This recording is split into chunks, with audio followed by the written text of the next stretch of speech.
Hello guys, welcome back to our channel. Episode ആരംഭിക്കുമ്പോൾ കാണിക്കുന്നത് ആനന്ദ നിലയമാണ്. ഐശ്വര്യയെ സമാധാനിപ്പിച്ച് മുറിയിലേക്ക് അയക്കുകയാണ് വസുന്ധര. ആനന്ദേട്ടാ, എനിക്കറിയില്ല ഇത് എവിടെ ചെന്ന് അവസാനിക്കുമെന്ന് എന്ന വിഷമത്തോടെ വസുന്ധര പറയുന്നു. നേരം പുലർച്ചെയാകുന്നു. പിന്നീട് കാണിക്കുന്നത് ശ്യാമയുടെ വീടാണ്. അഖിലും ശ്യാമയും അപ്പവും ചേർന്ന് ചെടികളെല്ലാം വൃത്തിയാക്കുകയാണ്. അതേസമയം ജയന്തി അങ്ങോട്ടേക്ക് വരികയാണ്. അതെ, ഞാൻ ഇന്നലെ ഇവിടെ ഇല്ലായിരുന്നു, എൻ്റെ വീട്ടിലായിരുന്നു. ഞാൻ വിശേഷങ്ങളൊക്കെ അറിഞ്ഞു. ശ്യാമയ്ക്ക് വിശേഷമുണ്ടല്ലേ എന്ന് ജയന്തി ചോദിക്കുമ്പോൾ അതെ എന്ന് ശ്യാമ പറയുന്നു. ഇത് കേൾക്കുന്ന ജയന്തി പറയുകയാണ്, നിങ്ങൾക്കൊരു പച്ചക്കറി കടയുണ്ട്. ഇപ്പോതാ നിങ്ങൾ പുതിയൊരു കമ്പനി തുടങ്ങാൻ പോകുന്നു.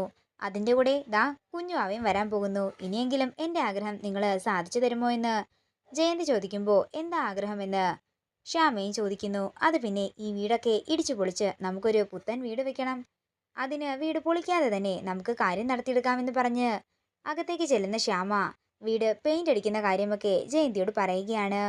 പിന്നീട് കാണിക്കുന്നത് ആനന്ദ നിലയമാണ്. ശ്യാമ വരുന്നത് പ്രമാണിച്ച് ശ്യാമയ്ക്കായിട്ട് പലഹാരങ്ങളെല്ലാം ഉണ്ടാക്കുകയാണ് അമൃത. അതേസമയം അങ്ങോട്ടേക്ക് ഐശ്വര്യ വരുന്നു. ആഹാ, അമൃതയെടുത്തി പലഹാരങ്ങൾ ഉണ്ടാക്കുകയാണോ? പാക്കറ്റ് പലഹാരം കഴിച്ച് കഴിച്ച് മടുത്തു.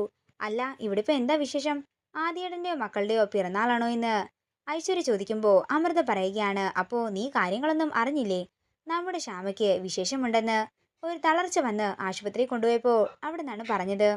അങ്ങനെ നമ്മുടെ വീട്ടില് ഒരു ഉണ്ണിക്കണ്ണൻ കൂടി പിറക്കാൻ പോവുകയാണെന്നൊക്കെ അമൃത പറയുമ്പോൾ ഇതൊക്കെ കേട്ട് ഞെട്ടലോടെ നിൽക്കുകയാണ് ഐശ്വര്യ. പിന്നെ മറ്റൊരു കാര്യം കൂടിയുണ്ട്. ഇതറിഞ്ഞപ്പോൾ നമ്മുടെ അമ്മയ്ക്ക് ശ്യാമയോടുണ്ടായിരുന്ന ദേഷ്യവും വാശിയും ഒക്കെ തന്നെ മാറി.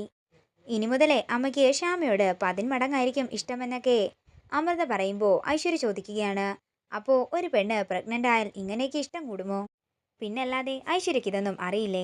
പിന്നെ അരുണിന്റെയും ഐശ്വര്യയുടെയും ഇടക്കുള്ള സൗന്ദര്യ പിണക്കമൊക്കെ മാറാൻ ഇതാണ് വഴി. താമസിയാതെ ഐശ്വര്യയും പ്രഗ്നന്റ് ആവുക. ഒരു ഓമന കുഞ്ഞിനെ പ്രസവിച്ച് അരുണിന്റെ കയ്യിൽ കൊടുക്കുമ്പോഴേ പിന്നെ അരുൺ ഐശ്വര്യയുടെ അടുത്തുനിന്ന് മാറാനേ പോകുന്നില്ല. ഒന്ന് പരീക്ഷിച്ച് നോക്കിക്കോ എന്നൊക്കെ പറഞ്ഞ് അമൃത അവിടെ നിന്ന് പോകുമ്പോൾ ഐശ്വര്യ മനസ്സിൽ പറയുകയാണ്, അപ്പോ അമ്മയെന്ന് പറഞ്ഞാൽ ഇങ്ങനെ പവറൊക്കെ ഉണ്ടല്ലേ? ശരി, നമുക്ക് നോക്കാമെന്ന് ഐശ്വര്യ മനസ്സിൽ പറയുന്നു. അതേസമയം അഖിലും ശ്യാമയും കൂടി അങ്ങോട്ടേക്ക് വരികയാണ്. തുടർന്ന് ആദിയും അമൃതയും ചേർന്ന് ശ്യാമയും അഖിലിനെയും സന്തോഷത്തോടെ അകത്തേക്ക് സ്വീകരിക്കുന്നു. എന്നാൽ ഇതെല്ലാം കണ്ട് ദേഷ്യത്തോടെ നിൽക്കുകയാണ് ഐശ്വര്യ. അതേസമയം വസുന്ധരയും അങ്ങോട്ടേക്ക് ചിരിച്ചുകൊണ്ട് വരികയാണ്. അത് കണ്ട് ദേഷ്യത്തോടെ നിൽക്കുകയാണ് ഐശ്വര്യ. തുടർന്ന് അമൃത എല്ലാവർക്കും മധുരം നൽകുമ്പോൾ വസുന്ധര അഖിലിനോടും ശ്യാമയോടും മധുരം കഴിക്കാൻ പറയുന്നു. ഇത് കേൾക്കുന്ന അഖിലിനും ശ്യാമയ്ക്കും സന്തോഷമാവുകയാണ്. തുടർന്ന് വസുന്ധര പറയുകയാണ്, ശ്യാമേ, എന്നോടൊപ്പം ഒന്ന് വന്നേ, എനിക്ക് നിന്നോട് കുറച്ച് കാര്യങ്ങളെല്ലാം സംസാരിക്കാനുണ്ട്. ഇത് കേൾക്കുന്ന ശ്യാമ വസുന്ധരയോടൊപ്പം പോവുകയാണ്. ഇത് കാണുന്ന ഐശ്വര്യ ദേഷ്യത്തോടെ പറയുകയാണ്, ഇവരുടെ മനസ്സ് ഇത്ര പെട്ടെന്ന് മാറിയോ? അതേസമയം വസുന്ധര ശ്യാമയെ കൂട്ടിക്കൊണ്ട് മുറിയിലേക്ക് ചെല്ലുമ്പോൾ അവിടെ വർമ്മയുണ്ടായിരുന്നു. വർമ്മയ്ക്ക് ശ്യാമയെ കാണുമ്പോൾ തന്നെ സന്തോഷമാവുകയാണ്. അല്ല മോളെ, അഖി വന്നില്ലേ എന്ന് വർമ്മ ചോദിക്കുമ്പോൾ ഉണ്ടെന്നും ആദ്യേട്ടനായിട്ട് സംസാരിക്കുകയാണെന്നും ശ്യാമ പറയുന്നു. തുടർന്ന് വസുന്ധര പറയുകയാണ്, എന്നാ പിന്നെ ആനന്ദേട്ടൻ കുറച്ച് സമയത്തേക്ക് പുറത്തേക്കിറങ്ങി നിന്നേ, ഞങ്ങൾക്ക് അമ്മയ്ക്കും മോൾക്കും കുറച്ച് കാര്യങ്ങളെല്ലാം സംസാരിക്കാനുണ്ട്. അതിനെന്താ, ഞാൻ ഹാളിലേക്ക് ഇരിക്കാം.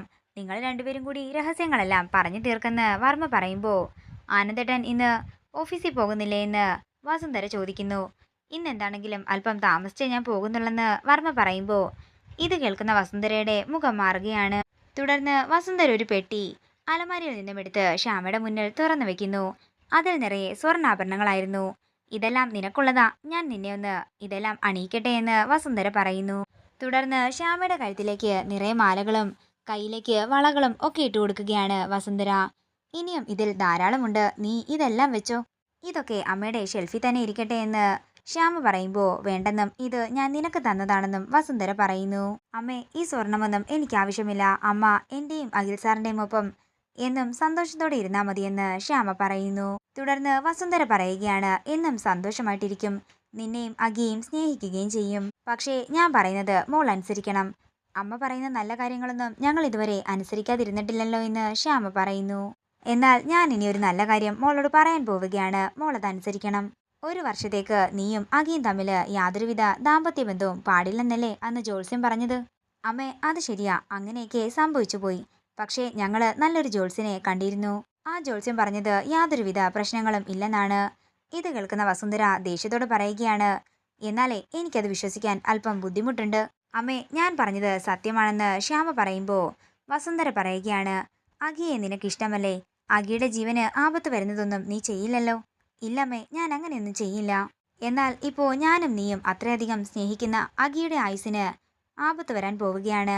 ഇല്ലമ്മേ, ഇത് സംബന്ധിച്ച് ഒന്നും വരില്ലെന്ന് ശ്യാമ പറയുന്നുണ്ടെങ്കിലും അതെനിക്ക് വിശ്വാസമില്ലെന്ന് പറഞ്ഞ് തർക്കിച്ചുകൊണ്ടിരിക്കുകയാണ് വസുന്ധര. സംഭവിക്കാനുള്ളതൊക്കെ സംഭവിച്ചു. ഇനി എൻ്റെ അഖിമോന്റെ ആയുസിന് ആപത്ത് വരാതിരിക്കണമെങ്കിൽ നീ നിന്റെ വയറ്റിൽ വളരുന്ന കുഞ്ഞിനെ അബോർട്ട് ചെയ്യണം. ഇത് കേൾക്കുന്ന ശ്യാമ ഒരു ഞെട്ടലോടെ വസുന്ധരയെ നോക്കുന്നു. നീ ഇവിടെ തന്നെ താമസിച്ചാൽ മതി, ഇതിനുള്ള ഏർപ്പാടെല്ലാം ഞാൻ തന്നെ ചെയ്യാമെന്ന് വസുന്ധര പറയുന്നു. നമ്മുടെ അഖിയെ രക്ഷിക്കാൻ ഇനി അതേ മാർഗമുള്ളെന്ന് വസുന്ധര പറയുമ്പോൾ ഇതൊക്കെ കേട്ട് ആകെ തകർന്നു നിൽക്കുകയാണ് ശ്യാമ. ഇതോടുകൂടി ഇന്നത്തെ എപ്പിസോഡ് ഇവിടെ തീരുകയാണ്. വീഡിയോ ഇഷ്ടമായെങ്കിൽ മറക്കാതെ ലൈക്ക് ചെയ്യുക, ഷെയർ ചെയ്യുക, കമൻറ്റ് ചെയ്യുക. കൂടുതൽ സീരിയൽ അപ്ഡേറ്റ്സിനായി മറക്കാതെ സബ്സ്ക്രൈബ് ചെയ്യുക നയൻസ് ക്രിയേഷൻസ്.